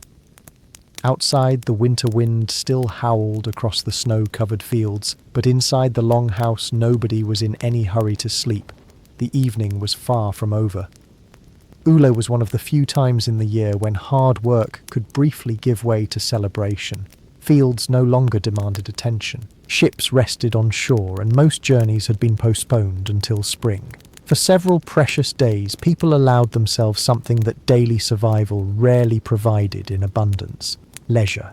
Games quickly appeared. Some families brought beautifully carved board games, many resembling Hennefeld, often called the Viking King's game. Unlike chess, the two sides were unequal. One player defended a king trying to escape to the edge of the board, while the other commanded a larger force attempting to capture him. Victory depended less on luck than careful planning, and experienced players could spend hours anticipating one another's moves. Watching a particularly intense match often became entertainment in itself. Spectators offered advice that had not been requested, confidently explaining what they would have done several moves earlier. Fortunately, it is much easier to win a board game after someone else has already lost it. Children entertained themselves with simpler games. They played wrestling matches, tossed carved wooden pieces, balanced on logs outside if the weather allowed, or challenged one another to feats of strength. These activities were more than childish fun. Viking boys and girls were expected to grow into capable adults, and play often mirrored the practical skills they would one day need. Adults enjoyed contests of their own. Friendly wrestling bouts tested balance and strength without serious violence. Arm wrestling, stone lifting, and throwing competitions encouraged good-natured rivalry between neighbours. A successful farmer could compete with an experienced sailor, while an aging warrior might discover that young enthusiasm occasionally outweighed old confidence. The audience rarely minded who won, provided someone lost in an entertaining fashion. Gift-giving also played an important role during Ula. Unlike modern celebrations filled with brightly wrapped packages, Viking gifts emphasized usefulness and loyalty.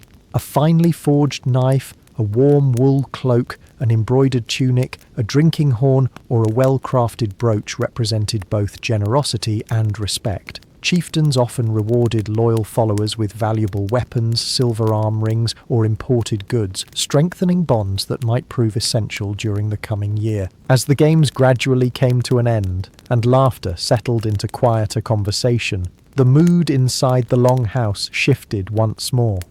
The fire still burned brightly, the ale still flowed, but everyone understood that the most sacred part of Ula had arrived. The celebration was never only about food. It was also about maintaining the fragile relationship between people and the gods they believed governed the world. A successful harvest, healthy children, calm seas, victory in battle, and simply surviving another brutal winter were not taken for granted. They were blessings that required gratitude as well as hope. One of the oldest Ula traditions was the blot. A blot was a sacrificial ceremony performed to honour the gods and seek their favour. Depending on the wealth of the household or the importance of the occasion, the sacrifice might involve a pig, a goat, a horse, cattle, or other livestock. These were valuable animals, making the offering meaningful. Giving the gods something that cost you nothing would have been considered rather poor manners. The ceremony was usually led by the chieftain or another respected member of the community. The animal was sacrificed according to local custom, and its blood, believed to carry sacred power, was collected in large bowls. Evergreen twigs or specially prepared branches were dipped into the blood and used to sprinkle the altar, the walls of the hall, ceremonial objects, and sometimes even the people gathered inside. This act symbolized purification and divine blessing for the coming year.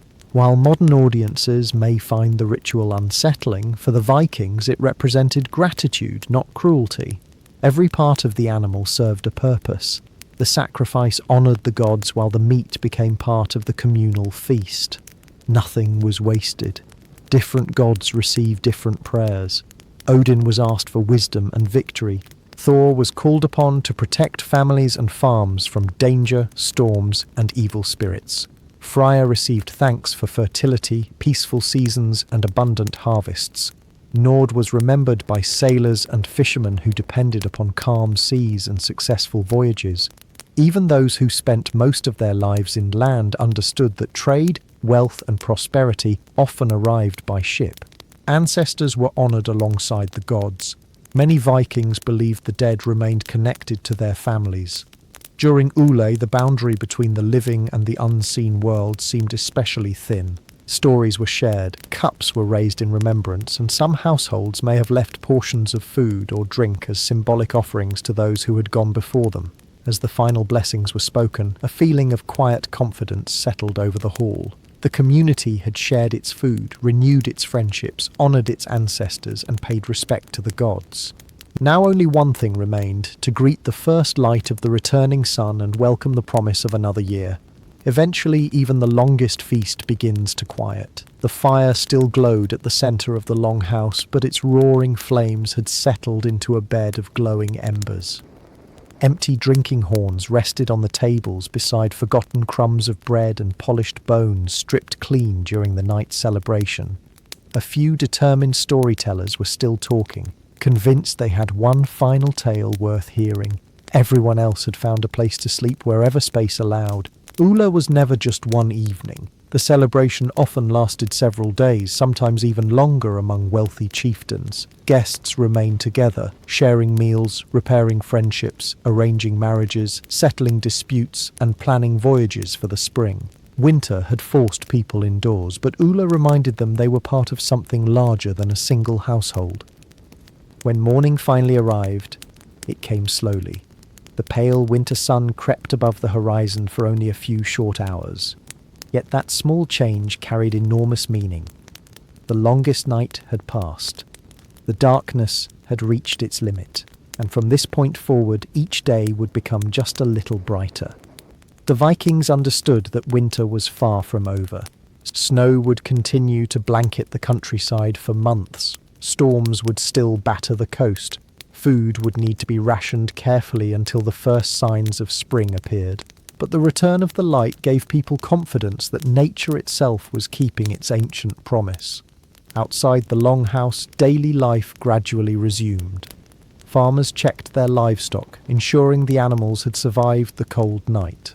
Woodcutters replenished the firewood stacked against the walls.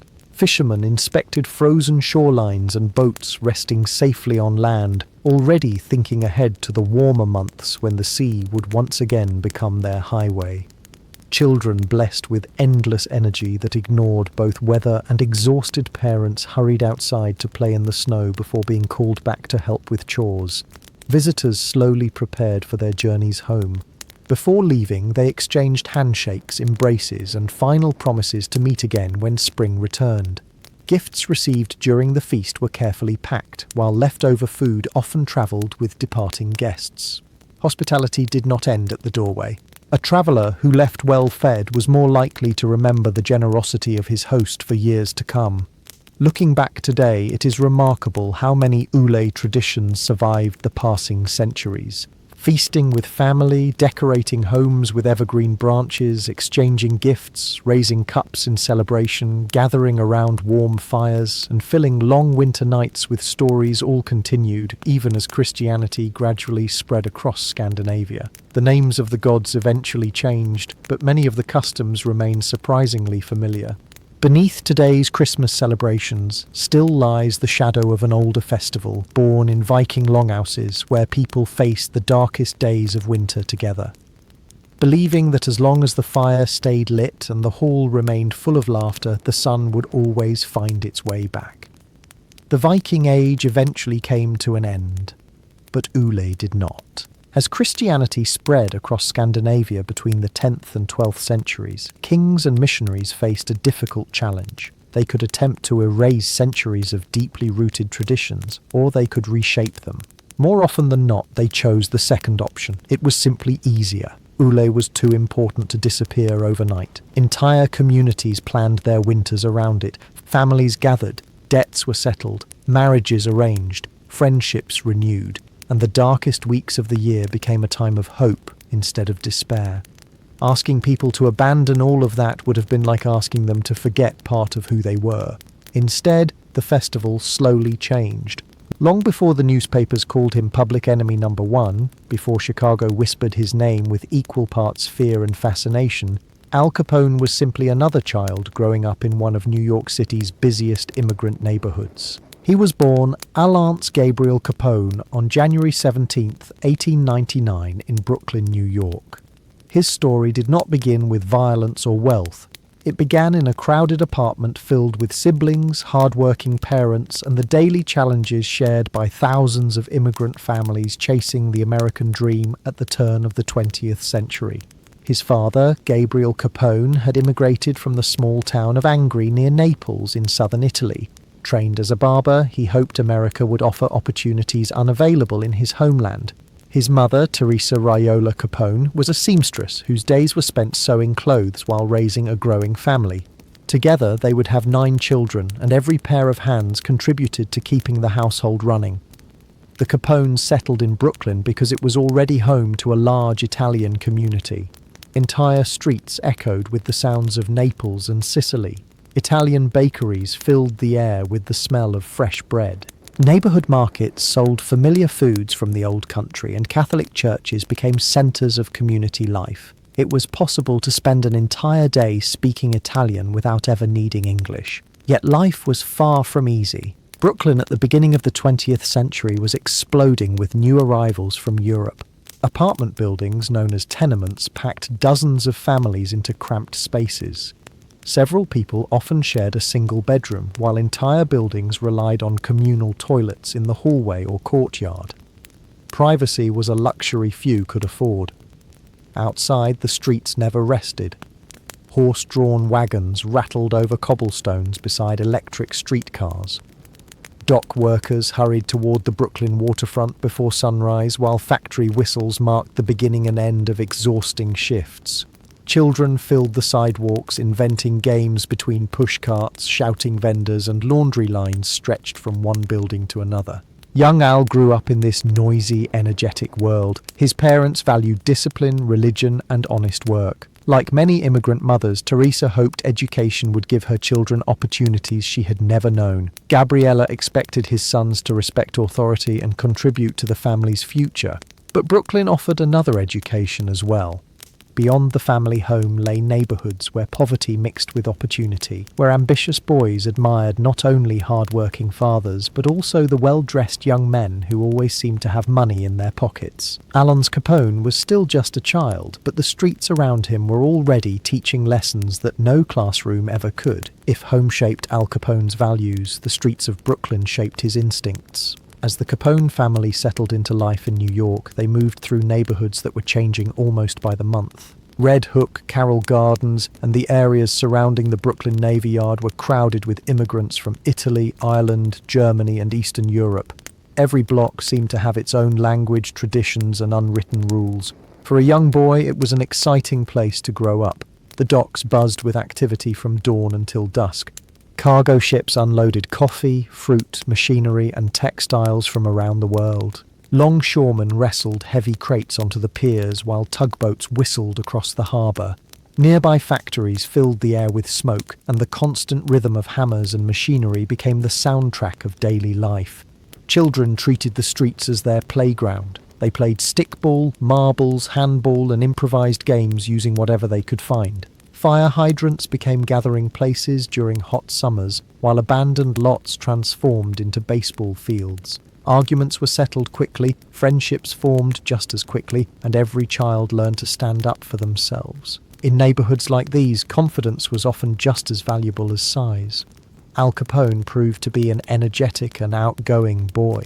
Friends later remembered him as intelligent, funny, and fiercely loyal to those he trusted. He enjoyed making people laugh and was known for his quick wit, but he also had a temper that surfaced whenever he felt insulted or challenged. It was a combination that earned him both friends and enemies. The streets also introduced children to another reality. Organized gangs were already woven into neighborhood life. Contrary to the dramatic images created by later Hollywood films, these were not yet sophisticated criminal empires. Many began as loose groups of local boys who protected their own blocks, fought rival neighborhoods, and searched for excitement. Older teenagers acted as leaders while younger boys looked up to them with admiration. To many immigrant children, these older youths appeared successful. They dressed well, carried themselves with confidence, and always seemed to have money despite working very little. A neatly tailored suit or polished shoes could make a powerful impression on a boy whose father worked long hours simply to pay the rent. At the same time, respectable adults viewed these groups very differently. Parents warned their children to avoid bad influences. Priests preached about honest living, and teachers urged students to stay in school. They understood how easily a curious boy could drift from harmless street games into increasingly dangerous company. Young Al stood between those two worlds. Inside his home, discipline and hard work were expected. Outside, the streets offered faster rewards and a different definition of success. For the moment, he still attended school and returned home each evening. But the balance was becoming increasingly fragile. It would not take much to tip it in a very different direction. As Al Capone grew older, the gap between the world his parents wanted for him and the one waiting outside their apartment became increasingly difficult to ignore. Like millions of children in New York, he attended public school. Teachers quickly noticed that he was not unintelligent, quite the opposite. Capone learned quickly when he applied himself, read well, and showed flashes of leadership that made him popular among classmates. Had circumstances been different, he might easily have followed a far more conventional path. But school demanded patience. The streets rewarded confidence. Those were two very different lessons. By the time Al reached his early teenage years, discipline had become a growing problem. He disliked taking orders, questioned authority, and found it difficult to hide his temper. His reputation among other students grew, not because he was the best scholar, but because he rarely backed down from an argument or a fight. The turning point came when he was around 14 years old, according to the most widely accepted accounts. Capone became involved in an argument with one of his teachers after being disciplined for disruptive behavior. During the confrontation, he struck the teacher. Whether it was a slap or a punch varies depending on the source, but the outcome was the same. His education effectively ended that day. He never returned to school. For immigrant parents like Gabriel and Teresa Capone, this was a bitter disappointment. Education represented one of the few realistic paths out of poverty. Every year spent in school increased the chances of finding skilled work instead of endless manual labor. Watching their son abandon that opportunity must have been deeply frustrating. Without school, Al entered the workforce. He accepted whatever honest jobs he could find. At various times he worked in a candy store, a bowling alley, and as a cutter in a bookbinding shop. These were demanding jobs with long hours and modest pay. Most required standing for much of the day while performing repetitive tasks under the watchful eye of supervisors. The wages helped support the family, but they offered little excitement. Each morning looked remarkably similar to the last. Work hard, earn a few dollars, go home, and repeat tomorrow. Outside those workplaces, however, another world continued to tempt him. Street gangs were becoming more organized. Illegal gambling, protection rackets, and small-time theft generated far more money than honest labor ever could. Young men only a few years older than Capone wore expensive suits, visited fashionable cafes, and seemed untouched by the financial worries that dominated immigrant households. To an ambitious teenager, the comparison was difficult to ignore. Leaving school did not instantly transform Al Capone into a criminal. It simply removed one of the strongest influences encouraging him toward a different future. With education behind him and few opportunities ahead, he began spending more time with young men whose ambitions extended well beyond legal employment. Among them was one man who would change the course of his life forever, Johnny Torrio. By his mid-teens, Al Capone had reached a crossroads. He still held ordinary jobs from time to time, earning an honest wage that helped his family survive. But the streets of Brooklyn offered another career path, one that promised faster money, better clothes, and a level of respect that many young men from poor neighborhoods struggled to find through legal work alone. Standing at the entrance to that world was a man named Johnny Torrio. Unlike many neighborhood toughs, Torrio did not rely on brute force alone. Born in southern Italy and raised in New York, he possessed something rarer than physical strength, patience. He viewed organized crime less as constant street fighting and more as a business. Gambling, prostitution, loan sharking, and protection rackets all generated steady profits when managed carefully. Violence in Torrio's eyes was expensive. Negotiation was often far more profitable. This approach made him stand out. While other gang leaders built reputations through intimidation, Torrio built networks. He maintained relationships with politicians, businessmen, police officers, and rival criminals alike. He understood that influence could accomplish things that fists never could. Young Al found this fascinating. Capone had already developed a reputation for being fearless, energetic, and fiercely loyal. He was physically imposing for his age, but he also possessed natural confidence and an easy charm that made people like him. Toriel noticed these qualities long before the rest of America ever learned his name. At first, Capone's responsibilities were modest. He was not immediately entrusted with major criminal operations. Instead, like many ambitious young recruits, he performed small tasks that helped the organization function. He carried messages, watched entrances, escorted visitors, and learned how criminal enterprises operated behind the scenes. More importantly, he watched. Every day became an education. He observed how disputes were settled, how money changed hands, how loyalty was rewarded, and how loose talk could quickly become dangerous. Toriel rarely lectured. His lessons came through example, showing that successful criminal organizations depended on discipline as much as courage. One important stop in Capone's early career was the Harvard Inn, a Brooklyn bar and dance hall owned by gangster Frankie Yale. Despite its prestigious name, there was nothing academic about the Harvard Inn. It served drinks, hosted dancing, attracted large crowds, and occasionally became the setting for arguments that ended less politely than they began. Capone worked there as a bartender and bouncer, learning how to manage difficult customers while building connections with experienced criminals who passed through its doors. The Harvard Inn also taught him another valuable lesson. Power was not always held by the loudest man in the room. Often it belonged to the quiet figure sitting in the corner, saying very little while everyone else instinctively listened. Johnny Torrio embodied that kind of authority, and Al Capone began studying him carefully. Without realizing it, the young Brooklyn bartender was serving an apprenticeship that would shape the rest of his life. Working at the Harvard Inn introduced Al Capone to far more than unruly customers and late-night brawls. It brought him into contact with some of the most influential figures in New York's underworld. None more important than the men connected to the legendary 5 Points Gang. Despite its name, the gang was less a neighborhood street gang and more a criminal academy. Based in Lower Manhattan, the 5 Points Gang had grown from the rough immigrant district, known simply as 5 Points, an area infamous during the 19th century for overcrowding, poverty, and violence. By the time Capone encountered it in the early 20th century, the neighborhood itself had begun to change, but the organization's influence had only expanded. Its leader, Paul Kelly, was unlike the stereotypical gangster. Born Paolo Vaccarelli in Italy, Kelly had changed his name to sound more American. He was educated, well-dressed, and surprisingly refined. He spoke multiple languages, boxed professionally, and preferred tailored suits over flashy displays of wealth. To many young recruits, he looked more like a successful businessman than the head of one of New York's most powerful criminal organizations. That image was intentional. Kelly believed discipline separated successful criminals from reckless thugs. Members of the 5 Points Gang were expected to follow orders, remain loyal, and think before acting.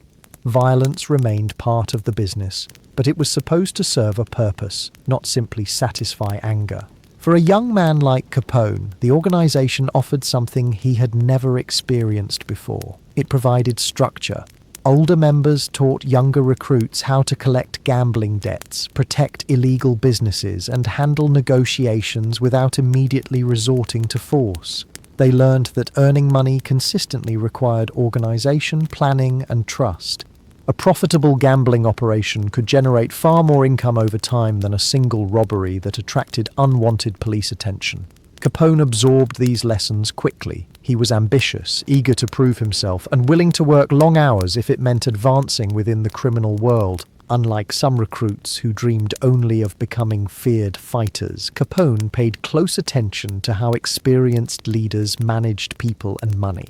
He watched who received respect, who gave orders, and who quietly controlled entire operations without ever raising their voice. The Five Points Gang also became a remarkable network. Among its members and associates were young men who would later become some of the most influential figures in organized crime across America. Many eventually left New York, carrying with them the methods, contacts, and discipline they had learned under Kelly's leadership. One of those men was Johnny Toriel. When an opportunity arose in Chicago, Toriel accepted it, leaving New York behind. Before long, he would invite his promising young protégé to join him. Al Capone was about to leave Brooklyn for the first time, unaware that the next city he called home would transform him from an ambitious street recruit into one of the most notorious gangsters in American history. For years, New York had been Al Capone's classroom. Its crowded streets had taught him confidence. Honest jobs had shown him the limits of hard work alone. The Five Points Gang had introduced him to discipline, organization, and the unwritten rules of organized crime. But despite everything he had learned, Brooklyn was only the beginning. The next chapter of his life would unfold nearly 800 miles away. The opportunity came through Johnny Toriel. By the late 1900s, Toriel had left New York for Chicago, where he worked for one of the city's most influential crime bosses, James Big Jim Colosimo. Unlike the gang conflicts that dominated New York streets, Chicago offered something much larger. The city was growing at an astonishing pace. Its factories, railroads, stockyards, and booming population created enormous wealth. And wherever large amounts of money gathered, illegal businesses were never far behind. Toriel quickly established himself as Colosimo's trusted advisor. He helped organize gambling operations, prostitution networks, and protection rackets into a remarkably efficient enterprise. Toriel believed expansion required dependable men. And when he looked back toward New York, one name stood out above the others: Al Capone. By this point, Capone was around 20 years old. He had also entered a new stage of his personal life. In 1918, he married May Coughlin, an Irish-American woman from Brooklyn. Their son, Albert Francis Capone, known to family and friends as Sonny, had been born shortly before their marriage. For a brief moment, it appeared that Capone might settle into a more ordinary existence. He had a wife, a young child, and enough legitimate work to support his family modestly, but honest employment rarely offered the financial security he desired. The invitation from Toriel promised something entirely different: greater responsibility, higher earnings, and the chance to work beside the man he admired most. Capone accepted. The move to Chicago was more than a change of address. It marked the end of his apprenticeship. In New York, he had largely followed instructions. In Chicago, he would begin helping manage operations himself. When he arrived, the city seemed almost overwhelming. Smoke poured from enormous factories. Elevated trains thundered overhead. Thousands of workers crowded the streets each day while politicians, businessmen, immigrants, and criminals all competed for influence in one of America's fastest-growing cities. Compared with Brooklyn, Chicago felt bigger, wealthier, and far more ambitious. It also stood on the edge of enormous change.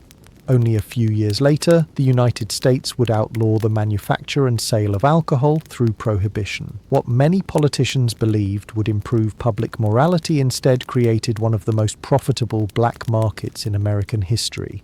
And standing beside Johnny Toriel, Al Capone was perfectly positioned to seize the opportunity.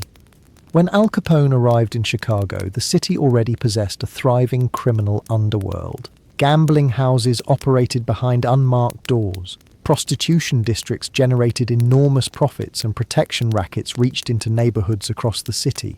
Johnny Toriel and Big Jim Colosimo had built one of the most successful organizations in America without relying on alcohol alone. Then the rules changed. In January of 1920, the 18th Amendment and the Volstead Act took effect, officially banning the manufacture, transportation, and sale of alcoholic beverages throughout the United States. Supporters believed prohibition would reduce crime, strengthen families, and improve public morality. Instead, it created an opportunity unlike anything organized crime had ever seen. Millions of Americans still wanted beer, whiskey, and wine. Restaurants wanted customers, saloons wanted to stay open. Wealthy businessmen quietly stocked private cellars while ordinary workers searched for places to enjoy a drink after exhausting shifts. The demand remained exactly the same.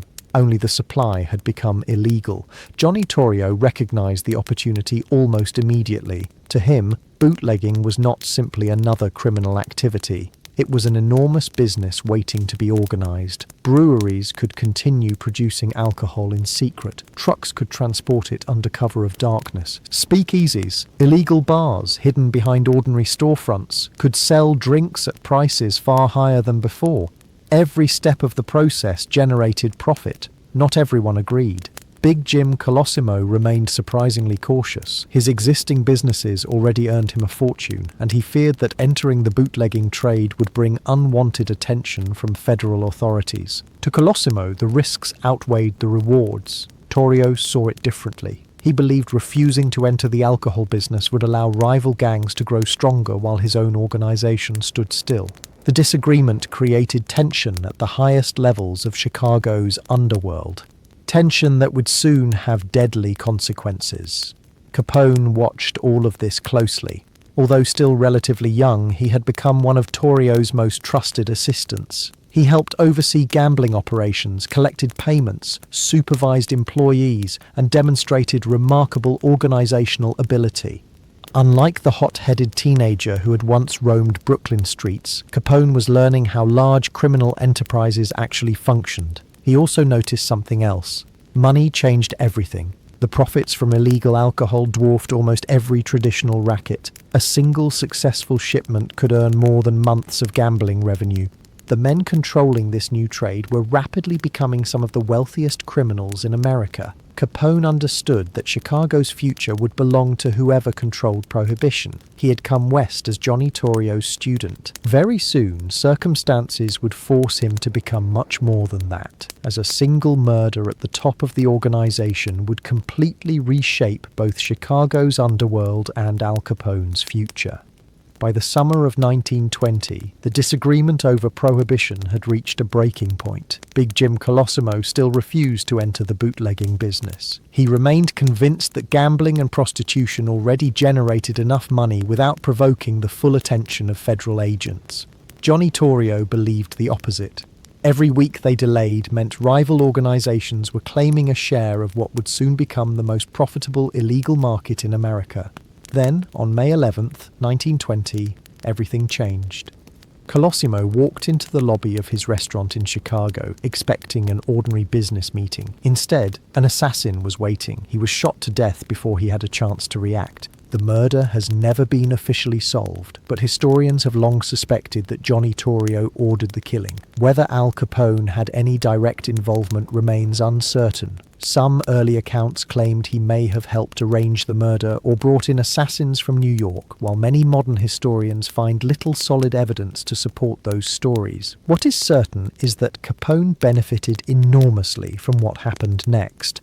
With Colosimo gone, Johnny Torrio assumed control of the organization. Almost immediately, he expanded into bootlegging. Breweries were purchased or secretly reopened. Delivery routes stretched across Chicago and into neighboring towns. Warehouses became storage depots while hundreds of speakeasies quietly served customers behind hidden doors. The operation grew with astonishing speed because the public had never truly stopped wanting alcohol. Capone became Torrio's right-hand man.